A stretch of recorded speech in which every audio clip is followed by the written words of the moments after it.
Okay. So welcome once again. Welcome once again. This is Breakthrough with Jeff, and this is the place where we live life with zero limits. And for those who don't know me, my name is Jeff Israel Thiwa, and I work to help agents of change become practitioners of coaching excellence. I do this by training coaches. I empower coaches through a period of time through coaching and mentorship to help them discover their purpose, break their limiting patterns, and elevate their perspective, as well as create a vision for their personal life and business, for coaching, for helping people, and help them to launch that vision.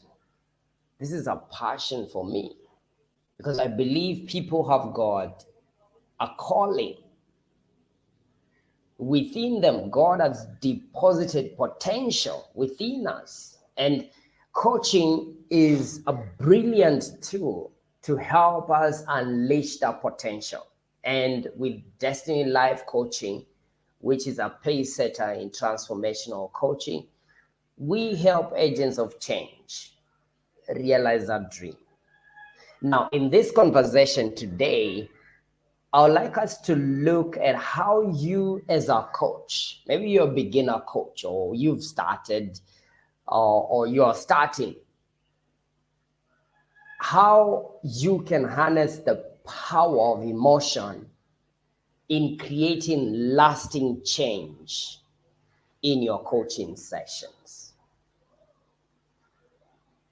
You see, when you become a coach, or when you're becoming a coach, you get to decide the quality of your coaching and the kind of a coach that you're going to be to your client and to the world. And so when you understand the role of emotion and the role of the coach understanding the power of emotion, then their coaching mastery is increased. When you understand the power and the role of emotions in coaching, the role of working with people to really recognize what is driving them, recognizing the key drivers, that emotions are crucial in our decision making.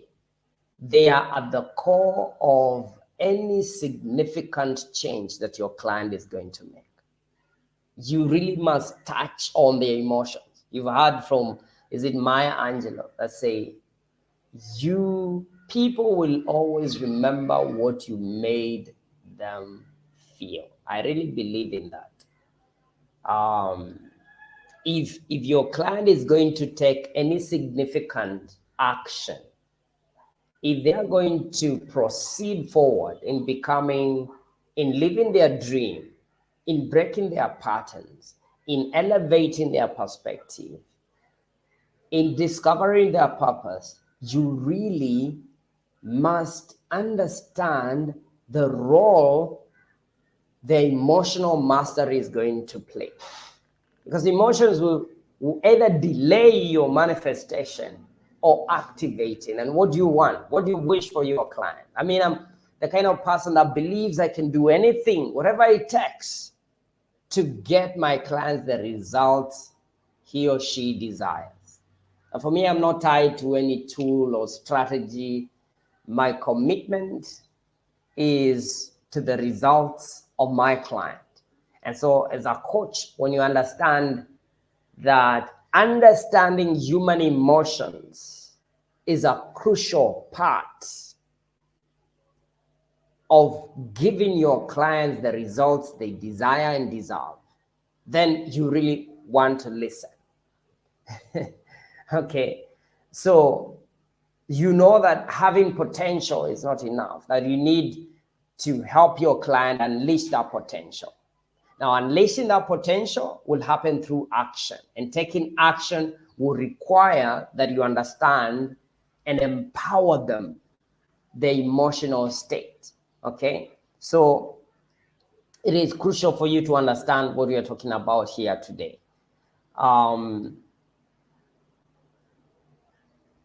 If you remain a logical coach, because some of us, our background is logical thinking, is logic, and we are tied to logic, and things have to be logical always, and it's okay, it's good. I like, looking at things logically, but that may not help you in moving the mountains in your client's life, because all you can do is assess the mountain. But the belief, you see, definition of a belief, what is a belief? To believe is to feel certain about something. So you have to raise your client's state of emotional state to a place where they believe their mountain can move. A belief is a feeling of certainty. It's a feeling you're sure. It's a emotional disposition. You cannot logically believe, and analyze. It's something you have to feel. And someone is ready when they are ready to engage emotionally. And it's for you to help your client get there as a coach. You're helping them to get to the place of feeling. Okay? Logic has its place, but not in the manifestation of your client's dreams. Okay? Logic is only necessary up to some point. And then you require emotional intelligence. The intelligence is not just what we know as IQ. It's emotional intelligence. There's spiritual intelligence.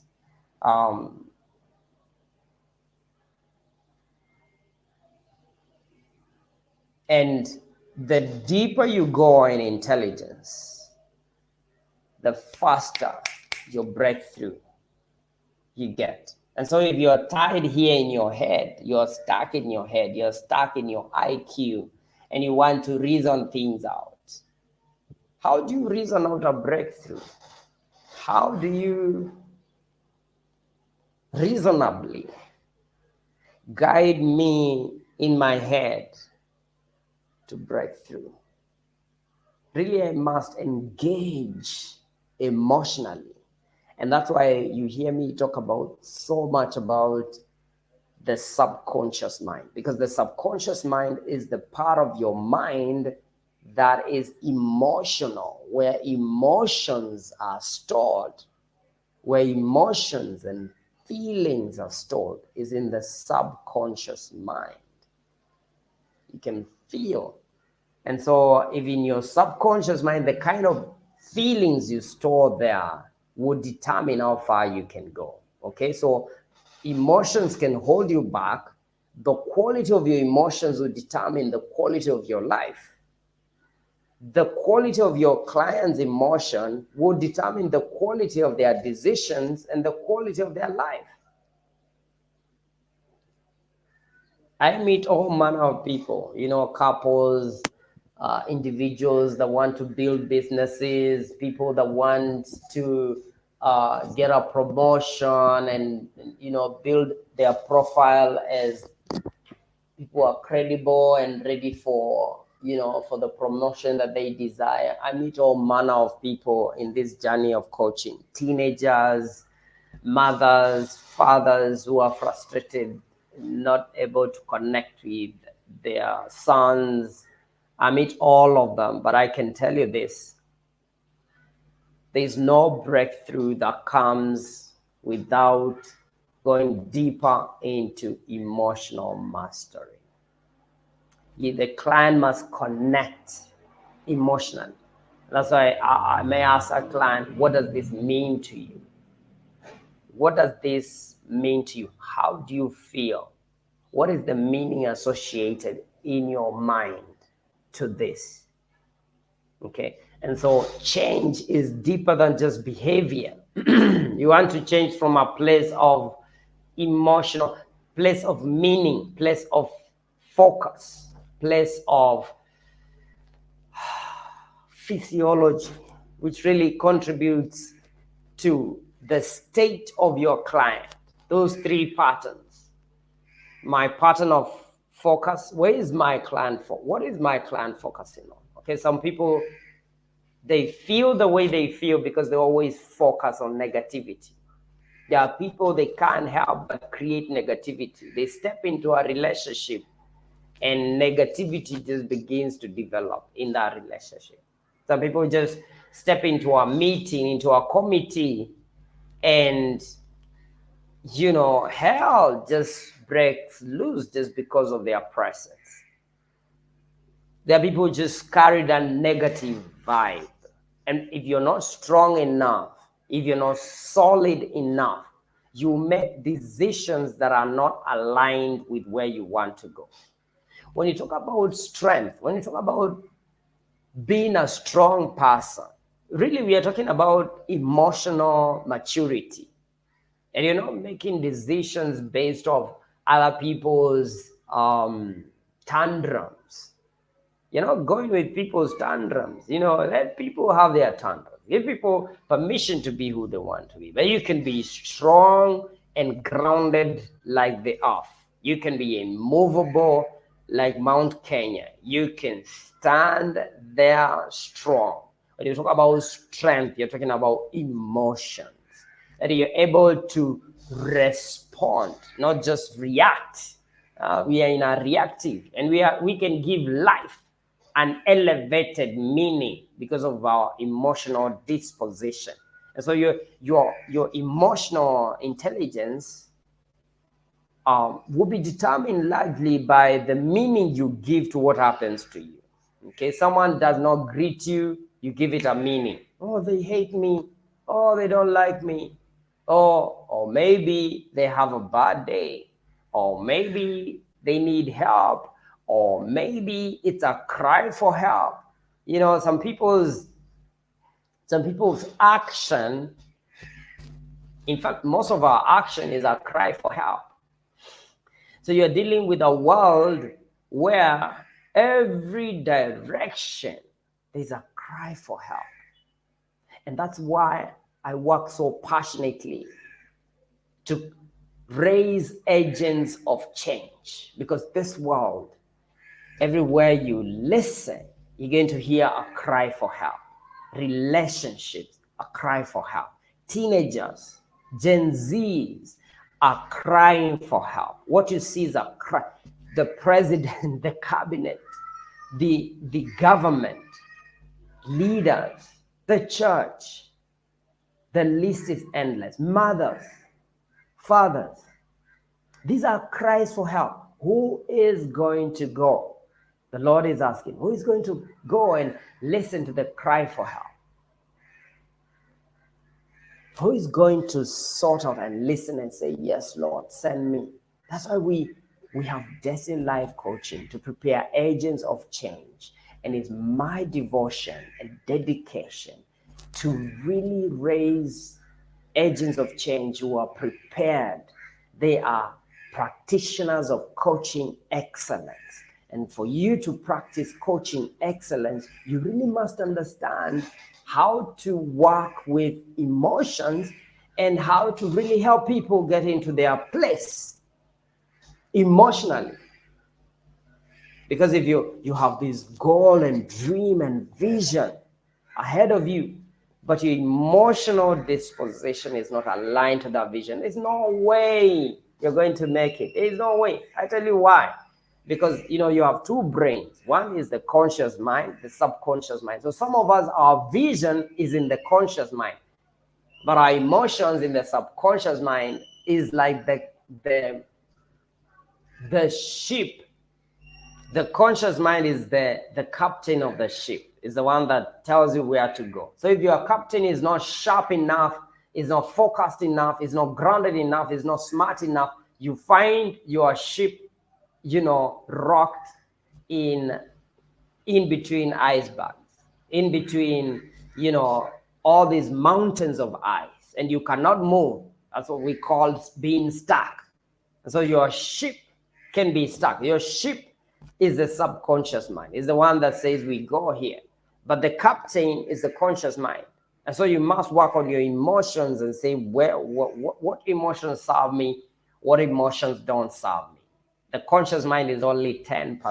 90% of your mind is subconscious, is under the water. We cannot see it. But that is what, if it doesn't want to go, it will not go. If it doesn't want to move, it will not move.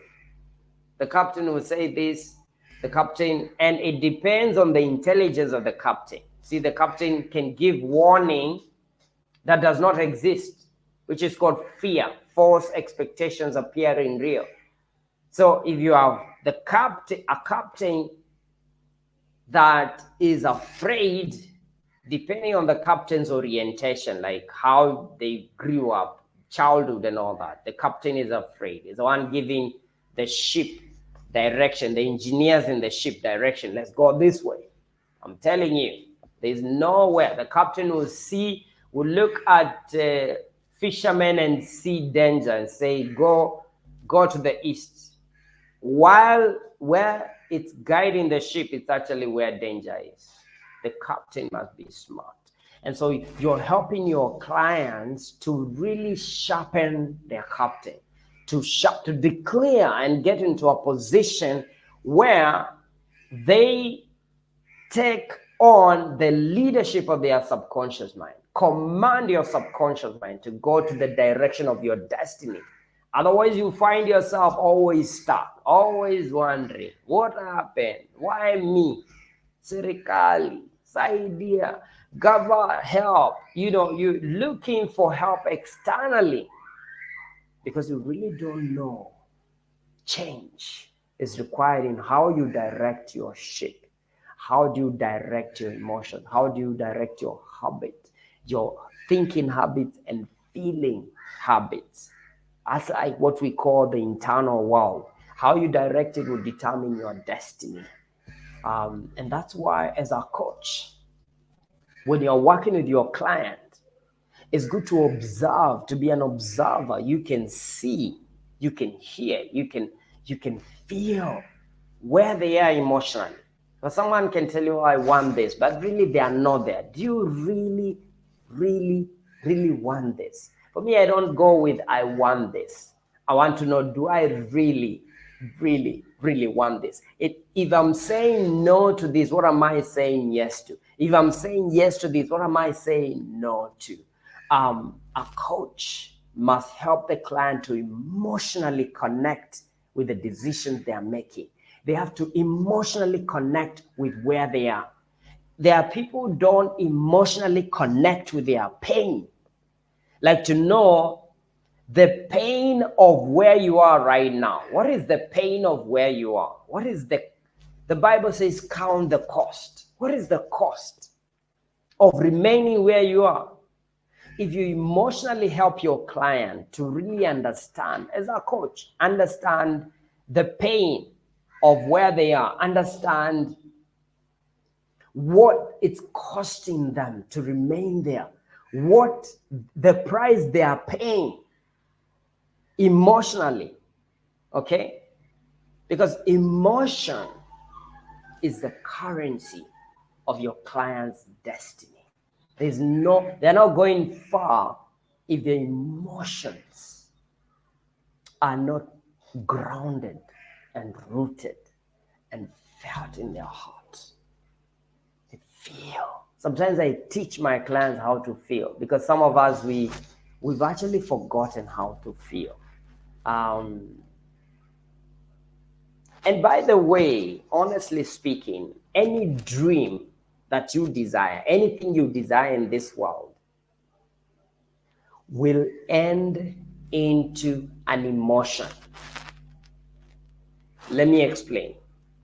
If you want to be rich, it's because you want to feel rich. It's not just to have money and see it and say, no. It's emotional. Get emotionally rich. If you want to be healthy, is to feel alive. Yes. That's really the goal. The goal is to feel alive. If you want to be a leader, it's to feel in control, is to feel to rally people together. It's everything ends with an emotion. You want to feel something. Being a business person, being an influencer in your generation, everything ends with an emotion. And so it's good for you to understand what is the emotion that your client is after and help them to raise the standard of their emotional intelligence. EQ. Is it EQ or EI? EI, emotional intelligence. When you help them cultivate that emotional intelligence by understanding themselves, understanding emotions that don't serve them, incorporating positive emotions into their life, and really working to reduce on the negative emotions, then you're helping your clients. Emotion is the linchpin to the dreams of your client. And so when you sit with your client, you want to understand them. You want to understand their world. You want to understand where they're coming from. You want to understand their needs. Because how they are feeling is meeting an emotional need. Their behavior meets an emotional need. Their action meets an emotional need. And until you understand the emotional need that is being met by the behavior, you cannot change. You cannot change. And that's why in our training, understanding the client is so crucial. You must understand what is the emotional need that is being met by this behavior. Then you can help them to change. Unless they understand, and unless you as their coach understand the emotional need. Someone says, okay, I've been in this job for 10 years, I've not moved. And as a coach, you're just going to give them ideas on how to move, then you're not serving your client. You really must understand your client, understand why are they stuck there for that long? What is the emotional? People don't just do things. If you see people stuck in marriages, there's an emotional need that is being met. And it's because they don't have the perspective of a better story that they can live. And as a coach, you're the one to really elevate them, raise their perspective to a place where they can reframe their life, reframe their story, and see that God has a good plan for them, that they can see higher horizons better than where they have been. But then for them to see that, you got to know what is the need that is being met here. One of the common needs that is met by people who don't want to take action, they don't want to move, they are stuck in a place for a long time, is the need for certainty. Like they are not sure of themselves. They want to feel sure of themselves. It's an emotional need for certainty. They want to feel sure of themselves. And so they don't feel sure of themselves. That's why they've never moved from that job. Even though the job has no benefit, even though, there is more pain in moving, in staying, as long as the pain is not emotional, because for them, the emotional pain of moving is higher than the pain of staying. And so you want to understand them, understand where they're coming from, and bring them to a place where the pain of staying is more painful than the pain of moving. And you can reframe the move that it doesn't have to look painful.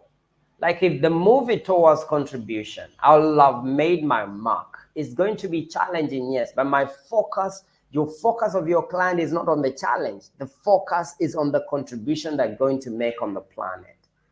So now you are helping them to see that the contribution, the move, will actually meet their need for certainty, their need for significance, to feel important by contributing. When they contribute, especially they contribute and they are making an income, and that can be the action that they take. It could be what brought them to your coaching session. For them actually to feel ready to move, they must address the need that is keeping them there. Same thing for marriages. There are people who are in marriages where you're really hurting. You're living with a toxic person. Mtu alitoa mashitani yake huko akakuletea. And because you did not go with, you did not do premarital coaching or counseling, you're just there. You're just there saying the Lord will deliver me one day. You know, marriage is something we do here on earth. You're not doing marriage in heaven. It's for here. It's not for heaven. And really, if God did not tell you to marry that person, really you did that. Take responsibility. Because some of us don't want to take responsibility. And as a coach, you find clients who don't really want to take responsibility. And they are stuck in a marriage that is poisonous. This person is unproductive. And the excuse, no, I can't because there's a need that is being met there. It could be they are not sure, they are jobless, they don't have, so it's still the need for certainty. They are not sure of themselves. And as a coach, for them to be sure, you must bring them to that emotional certainty, confidence, certainty.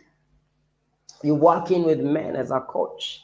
How do you help a man become a man enough? It will not come by 3 days talking to them, preaching to them about becoming a man. No, it will come by practically helping them feel the certainty of being a man and really raising that emotional certainty of a masculine man. It's the same thing with women. There are women who don't know how to be a woman. Excuse me, because shida imechapa watu, because until now women wants to be like men because you think that's where the solution is. You see, when a woman is overwhelmed or depressed or challenged, a woman protects herself by becoming like a man. She wants to feel masculine. She wants to feel like a man. And internally, in the mind, she thinks that's the way to protect herself. But you see, that's a way to escape your true, authentic nature, the way God created you to be. And that means you're not going to produce the results that you're called for. Men, on the opposite side of the road, men, when they are depressed, when they are challenged, they become sissies. They become like feminine. They coil their tail. Now you're working with someone like that.